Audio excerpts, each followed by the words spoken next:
So now we've figured out the area of this little piece, this strip, and we decided that the f of c, where c is some random point in between x sub k and x sub k plus 1, that height times the width, delta x sub k, then we can replace, using the mean value theorem, with this expression. Now what we want to do is we want to add all these together so that we have the whole area from A to B. So let's do that. I'm going to erase a little bit here so we have more room to work with.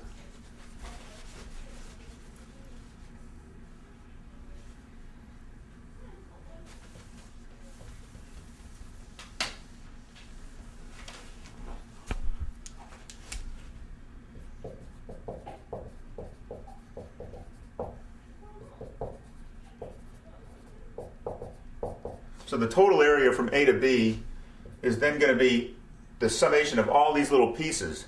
Now the first piece starts at A, so it's going to be equal to f of x1 minus f of A.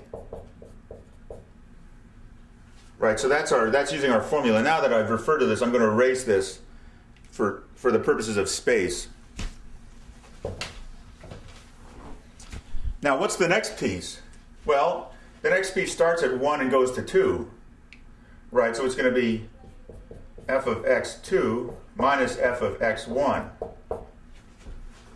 Can you see what's happening? Here we have f of x1 minus f of A plus f of x2 minus f of x1. Well, these cancel out. F of x minus 1 minus f of x1.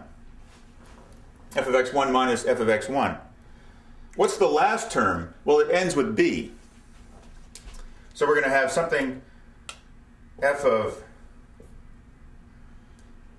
k minus 1, x of k minus 1, minus f of b, since it's on the right, minus f of x sub k minus 1.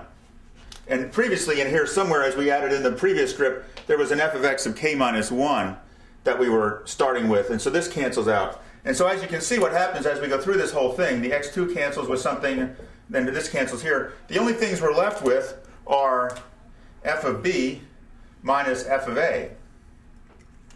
So we can say then that this is equal to big F of b minus big F of a. Now this is not exact, because we took a strip and we took some point C sub k in the middle. We didn't say exactly where, nothing special about the location other than it's between x sub k and x sub k plus 1. But as we start to make these intervals smaller, as we increase the number of strips to an infinite number, what happens? X sub k plus 1 stops being over there, it moves to the left, right? It's going to keep moving to the left more and more, and that's going to force C, which has to stay in the middle, further to the left, until you get to a situation in the limit where the x sub k plus 1, and c are all at the same spot. And so at that point, that value, f of c sub k times the width, is an exact area for that minuscule piece of the total area. Now this is very reminiscent of the proof of part 1 also, isn't it? So now what we can say is in the limit,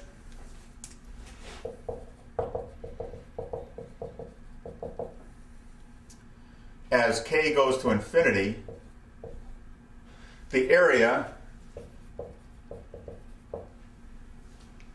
whereas over here it was an approximation, the area becomes exact, equal to f of b minus f of a. And we know that the area we've defined as the integral. So this is the same then as the integral from a to b of f of x.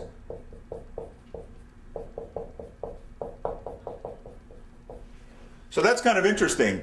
You don't have to rely on part 1 in order to prove part 2. Why they even called them part 1 and 2 is beyond me. They're really completely different. But what we did is we started with a strip. We then applied the mean value theorem and conveniently let the strips get smaller. And then by virtue of this telescoping sum, where each term that we add in then subtracts part of the previous term, we're only left with the two endpoints. And then here's our answer for the proof of the integral being big F of b minus big F of a. This also shows that it's a state function, essentially. It's only based on the evaluation at the endpoints. Now, it has to be continuous, but we don't care what happens in the middle. Kind of interesting. Maybe we'll talk about that in another video. And maybe we'll talk a little bit more about what this mean value theorem actually means in life. But for now, this is a proof. I hope that you got this and that was clear enough.